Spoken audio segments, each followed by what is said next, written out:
You are listening to episode number 42 of the Secondary Science Simplified podcast. Okay, a little backstory before we get into today's episode. 2 years ago, I started realizing that about half of my time was spent creating resources, and the other half of my time was really spent communicating with teachers through emails and DMs and just trying to offer support however I could. And this led to the vision and the creation of the Secondary Science Simplified Professional Development course that first came out back in June 2021 and then again this past summer. But 6 months after I launched that professional development course for the first time, I really wanted a place where I could have conversations like this and offer the support all year long. And that's when this podcast, Secondary Science Simplified, was created. I love using this podcast to support you with issues you are having and to encourage and, of course, simplify how you do your job as a secondary science teacher. And so I hope that this episode will do all of that. And I wanted to share that preface because this episode specifically was inspired by an email I received from one of you a few months ago who really humbly reached out with an issue they were having and asking for encouragement and practical advice. And that issue was specifically the teacher was stuck in a position this school year teaching some subjects that she really, really hated to teach. I know personally I've struggled with this, and so that's why I wanted to create this episode for anyone else who is in a similar situation. So I hope that if you find yourself in a teaching situation this school year that you really, really hate, that you will give this episode a listen because it is for you. Let's get to it. This is Secondary Science Simplified, a podcast for secondary science teachers who want to engage their students and simplify their lives. I'm Rebecca Joyner from It's Not Rocket Science. As a high school science teacher turned curriculum writer, I'm passionate about helping other science teachers love their jobs, serve their students, and do it all in only 40 hours a week. Are you ready to rock the time you spend in your classroom and actually have a life outside of it? You're in the right place, teacher friend. Let's get to today's episode.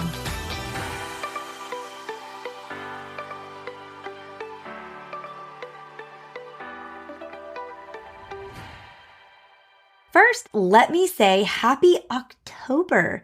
If you have listened to the show for a while, you know I am really passionate about doing the best that you can with whatever capacity you have in the current season you are in. And that's ever changing because your seasons of life are changing and also your capacity is constantly changing. And I know for me, one thing that I seem to never really have capacity for when I was in the classroom was doing anything fun and seasonally relevant with my students. I was either too busy getting through the content for the EOC exam, or I was just trudging through as best I could to make sure I got through all the standards despite Spirit Week interruptions and homecoming and all of those things. So I never got around to making fun seasonal things for my students. And so I figure a lot of you are probably in a similar situation. And so I have made a ton of fun, free, seasonal resources for you. And I want to make sure you have those now that it's October, specifically the Halloween themed resources that I have. So I wanted to let you know before we got into the episode that if you go to itsnotrocketscienceclassroom.com/Halloween, you can grab 4 free Halloween themed resources specifically for secondary science. I made one for biology, one for anatomy, one for chemistry, and one for physics. And I would love for you to use those with your students this October in your classroom and let me know how it goes.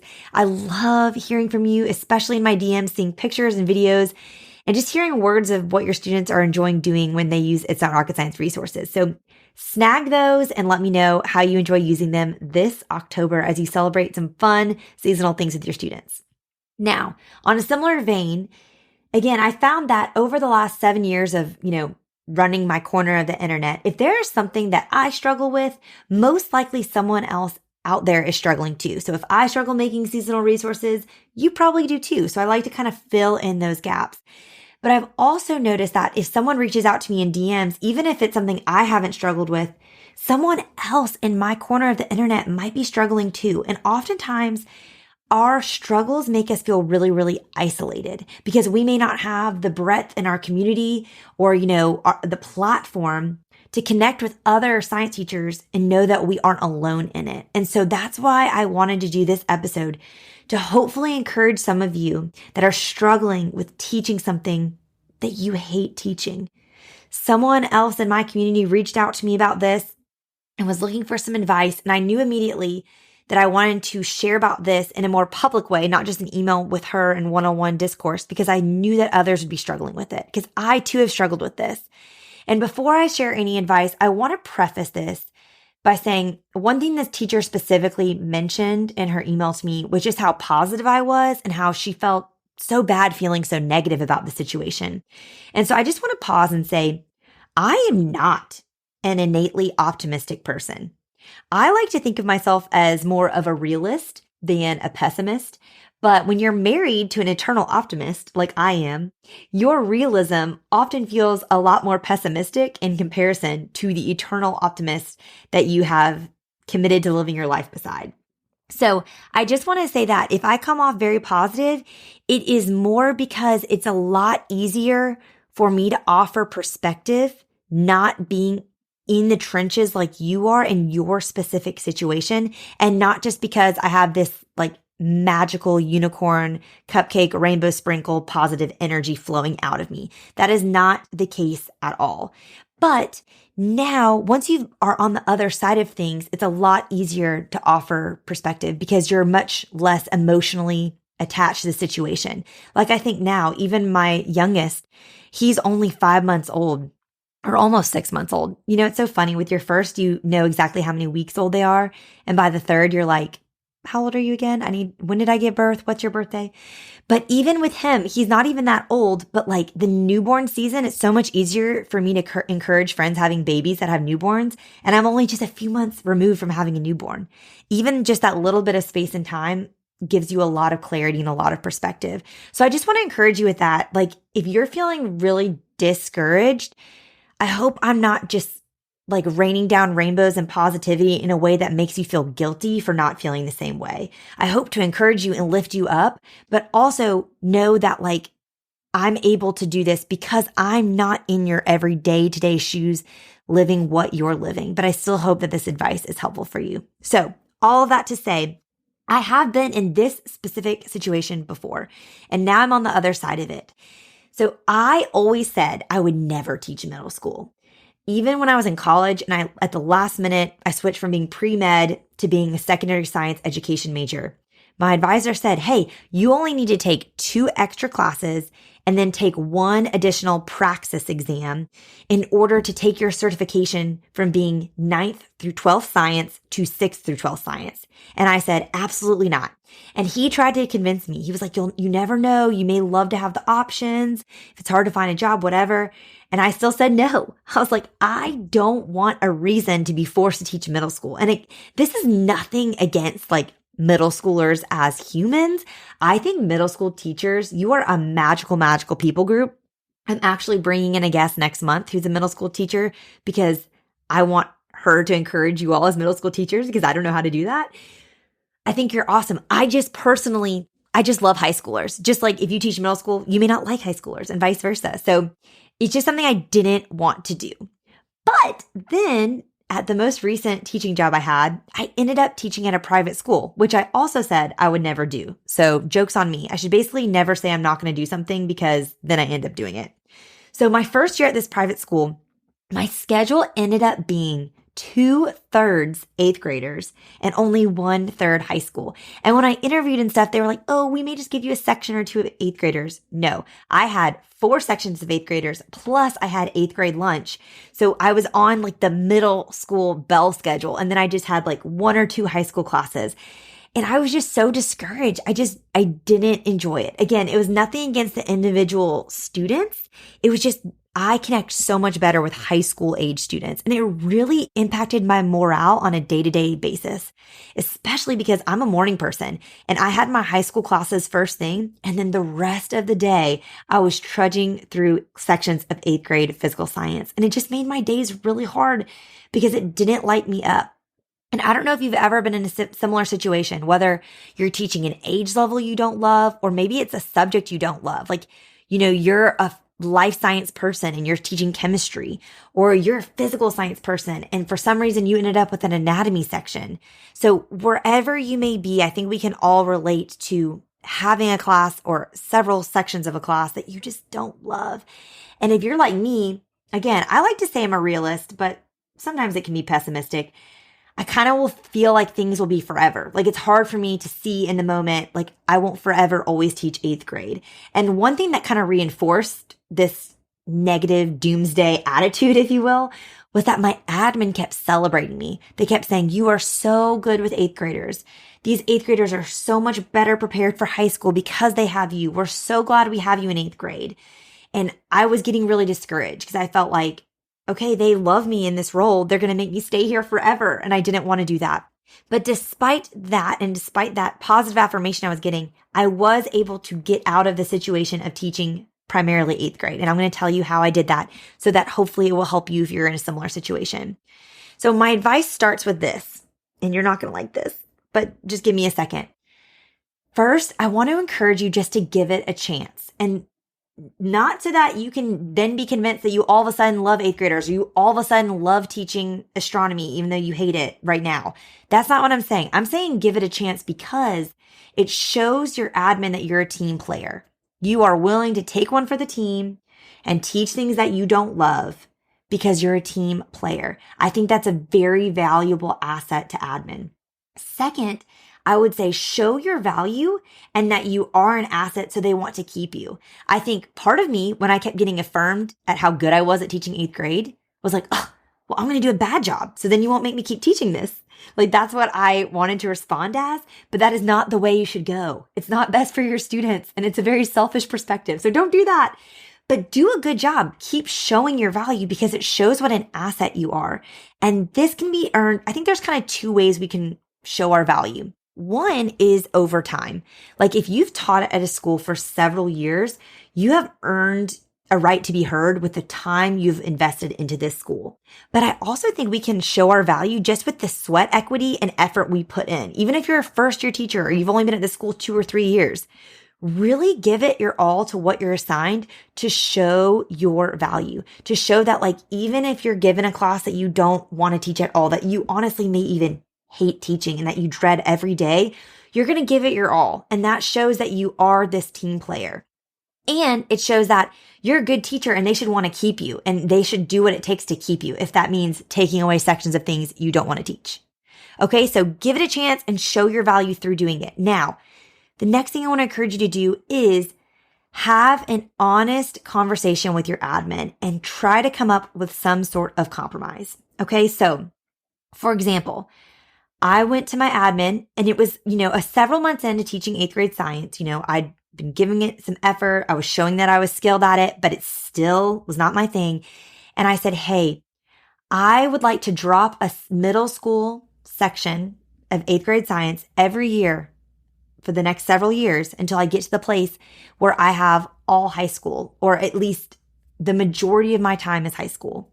And this was a compromise. I wasn't just putting my foot down and saying, I want no 8th grade science next year or I'm walking. I just said, hey, can we start peeling back the layers here so that the next year I only had 3 8th grade sciences and I got high school lunch, which the lunch period may sound silly, but I really like to connect with students during lunch. And so having a middle school lunch period was really challenging for me to connect with my high school students that I was really wanting to grow in a relationship with. And so it was really important to me. And then the next year I only had 2 middle school science. And then my last year I only had 1. So that was a compromise. And you may need to make a different kind of compromise, but I encourage you to think of what are ways that you can kind of make a gradual transition out of teaching these things that you hate teaching in order to make it something your admin are more willing to accommodate for. And another reason why I was willing to do this was I said, hey, if I can slowly offload a section at a time to other teachers, I can then train them in how to teach this class as well. And so someone else isn't having to take on this huge burden. Like I'm slowly passing it on to someone else. And so, for example, the way this looked for me practically was my department chair solely taught 11th grade chemistry and 12th grade physics. But he, in an effort to make a compromise and keep me on the staff, he was willing to take one of my sections of 8th grade physical science. But in order to make this a compromise, I let him have the honors section and I took the non-honors 8th grade science. And then I also gave him all of my resources to ease the burden that was placed on him. So I gave him all my curriculum, everything I was using, and I walked through that with him as well. So that is a couple of examples of how you can kind of make a compromise with this. And then the other thing I want to encourage you with when it comes to having a conversation with your admin is be really specific about the alternative value you can offer. Okay, so I already told you, show that you have value, but then also show the alternative value you add if you can stop doing the things they're making you do. So for example, if I am able to not teach X, then I can offer Y to our school. So for me, I said, hey, I want to invest more in the high school students at our school. I want to have more high school science sections and less 8th grade science sections. So I am willing to do more high school specific extracurriculars. I took on planning prom. I took on running student council. I took on being a volunteer mentor in our high school mentorship program that we had. And I did these things saying, hey, if you give me more FaceTime with high schoolers during the day, then I'm willing to do more FaceTime with high schoolers outside of class so that I can keep building these relationships with high school students. And again, that may not be a compromise you're willing to make, but consider what are ways that I can offer alternative value. So for instance, if you hate teaching AP chemistry, I don't know what it may be. You may say, hey, if I can stop teaching AP chemistry, then I will have more capacity to take on these other 2 preps, or I'll have more capacity to coach this sport, or I'll have more capacity to do lunch duty every day. And really consider what's a compromise you're willing to make there. I think that makes all the difference when we approach admin, if we're coming not just with complaints, but we're also coming with solutions. And another thing I want to encourage you with when it comes to having a conversation with your admin is to be honest with them and to go ahead and do it now. You know, this episode is going to be coming out at the beginning of October. And so it might feel really early in your school year. But one thing I've learned about getting help from admin and getting things I want from admin I've worked with is to do a couple of things. First is to always ask for help in person, face to face. It just comes off so much better when you can express your tone, orally than when you shoot them off an email or something, or, you leave a memo in their mailbox and then it gets lost on their desk. Like, give them that face time so that they can really put a face to the request and they can feel and hear your sincerity and your intention behind what you're requesting. I also say ask early and ask often. Like, don't wait until next summer, next August, when you get your teaching schedule to then be like, oh my gosh, I got stuck with teaching 8th grade science again, or I got stuck with teaching physics again. I don't want to teach this.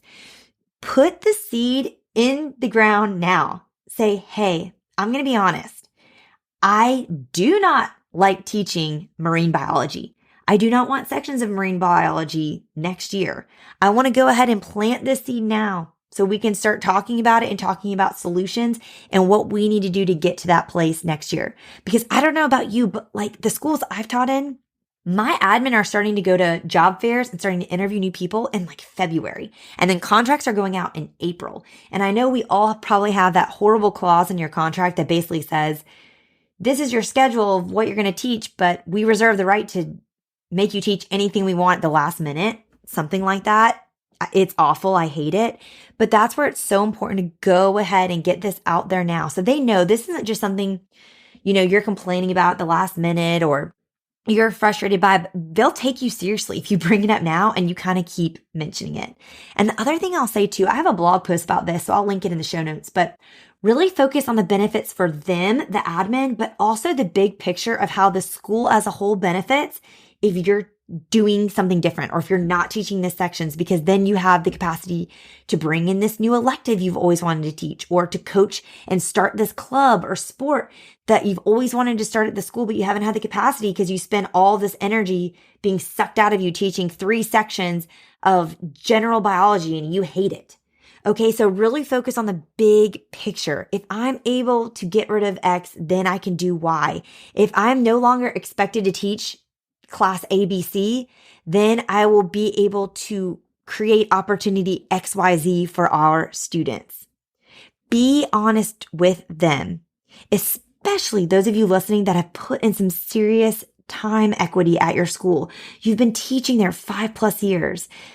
I think it's important to tell them and be honest that you will start looking for other opportunities this school year for the upcoming school year if you are continued to be expected to teach these subjects that you don't want to teach without having whatever compromise you've established. So maybe the compromise is, I hate teaching AP biology, but if there's no other option, I have to keep teaching it because no one else will. I need a second planning period because I'm spending so much energy prepping for this class that I don't enjoy teaching, that's sucking the life out of me. Or if I'm going to be expected to keep teaching honors chemistry, I want a section of forensics because I've been dying to teach this elective for years. So really consider again, those alternatives, those compromises, where you can offer value, and then be honest. You aren't just going to suck it up forever. Like, you're going to be a team player this school year. You're going to do the best you can, but you're also going to be looking for other opportunities if they're not listening and responding to what you're saying. And let me be honest, I think you should actually start looking for those other opportunities on the side, because here's the deal. If your admin don't listen to you and hear what you say and try to take actions to keep you on their staff, then I really think you should consider looking for another teaching job. I could do an entire CER-based episode entirely dedicated to why I think great admin is the most important factor in having high quality of life as a teacher. And if you listen to episode 35, where I interviewed Zach Matson, who is my own chemistry teacher, he's been teaching for 20+ years. He said the same thing. And I'm honestly thinking about bringing him in for another episode all about admin.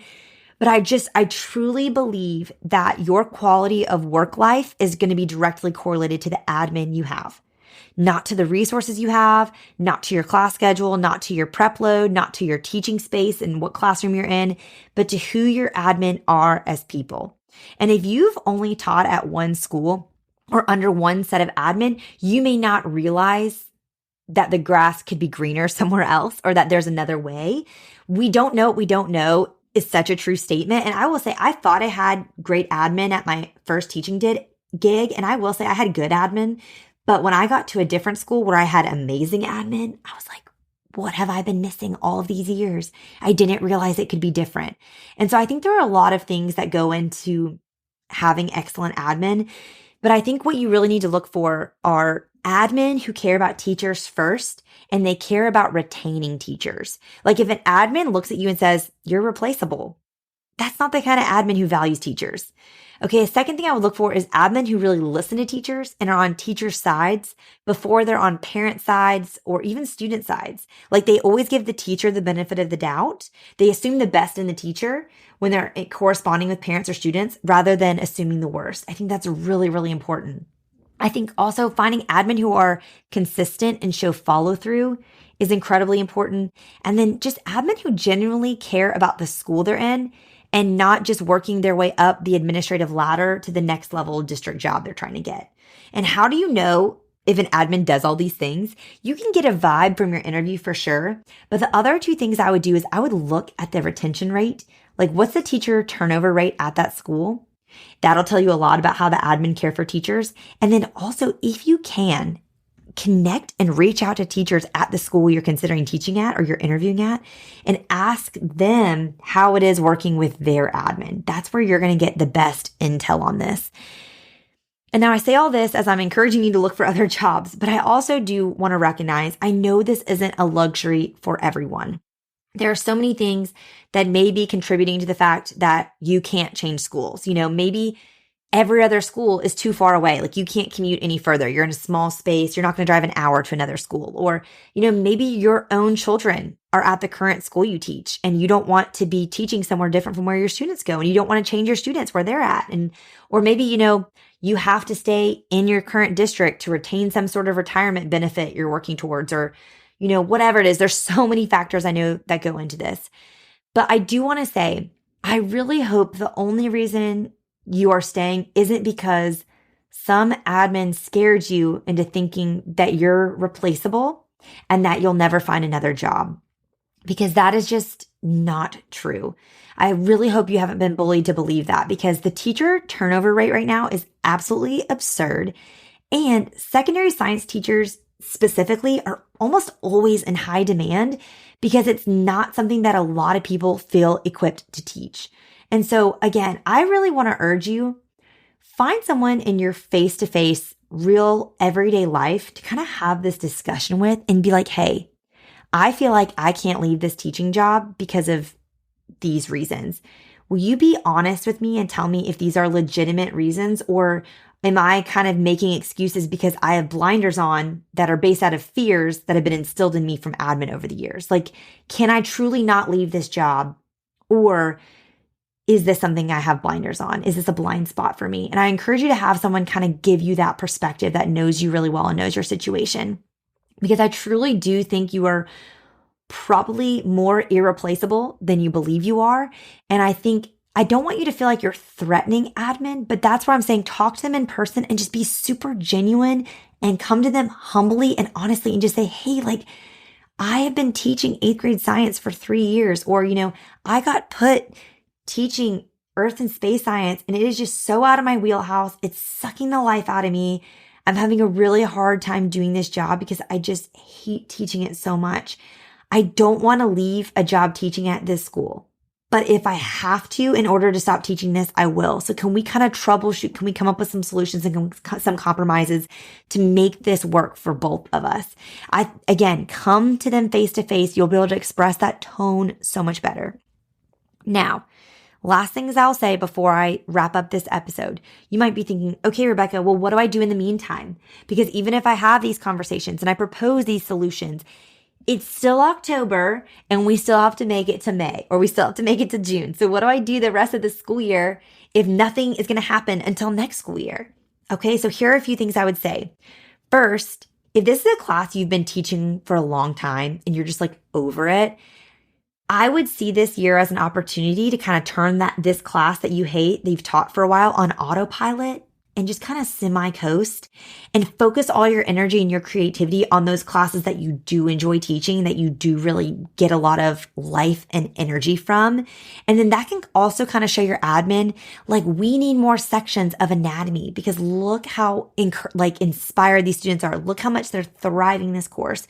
Look how much we're all loving it. And so I feel like it's okay if you've taught a class a lot to kind of turn it on autopilot, if you will, for a year or two. Now, another thing I will say is, if that's not necessarily the case, like maybe this is the first time you've taught something and you just really hate it, I would really encourage you to consider investing in some like fun new labs or resources to help you look forward to teaching that class. I know that purchasing resources is not our favorite thing, but sometimes desperate times can come for desperate measures, and you can find another teacher who absolutely loves teaching forensics or who loves teaching physics, and you can purchase resources that they've poured their blood, sweat, and tears into, and then they can make your class more fun. Now, I will say, spoiler alert, if you've been around TBT at all, you know that they usually do a sale once per quarter, and oftentimes we don't know when the actual dates are.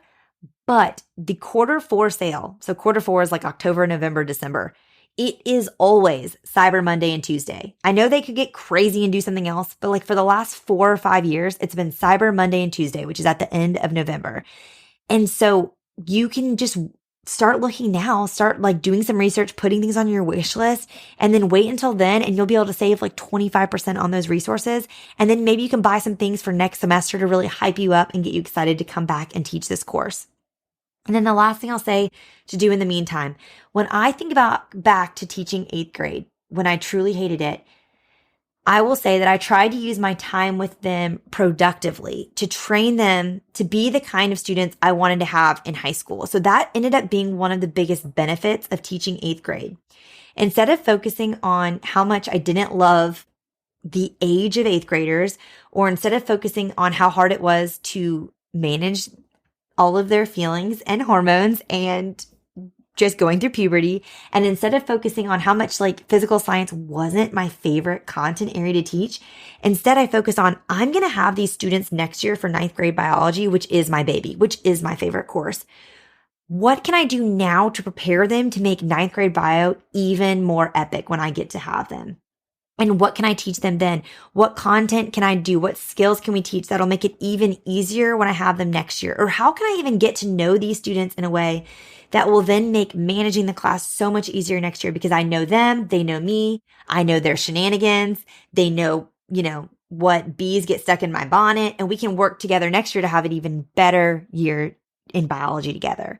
So really consider what are ways that you can not waste this year teaching these sections that you hate. How can you use them productively? Maybe it comes with like doing a partnership with a teacher at another school who teaches this class and loves it. Like you love biology, you hate chemistry. Another teacher loves chemistry, hates biology. How can you partner with this teacher and say, hey, let's like share resources, let's share ideas, let's support each other in the things we love versus hate, and really try to make it as productive as you possibly can so the time doesn't feel wasted. So all of that to say, if you are in a teaching situation this year and you're teaching something you really, really just don't like, I hope that this episode kind of encourages you and motivates you with some practical things you can do moving forward just to get through this school year, but also to not end up in this same situation next school year. And like I said at the beginning, if you have a topic you want to hear about on the podcast, let me know. Shoot me an email or DM me on Instagram. I love making content that you want to hear. And most likely, if you're struggling with something like this teacher was who reached out to me about this topic, someone else is too. You're not alone. And so I would love to kind of connect the dots and help you not feel isolated in your current struggles and also encourage you through them. So again, thank you just for listening to today's episode. As always, make sure you can always find any links I mentioned. I mentioned a few blog posts about, conversations and working with admin. You can find those in the show notes at itsnotrocketscienceclassroom.com/episode 42. And also don't forget, I want you to grab your free Halloween-themed high school science activities that you can use all month long, all October. These are perfect for it in your science classes. You can find them at itsnotrocketscienceclassroom.com/Halloween. All right, teacher friends, that wraps up today's episode. If you're looking for an easy way to start simplifying your life as a secondary science teacher, head to itsnotrocketscienceclassroom.com/challenge to grab your classroom reset challenge. And guess what? It's totally free. Thanks so much for tuning in, and I'll see you here next week. Until then, I'll be rooting for you, teacher friend.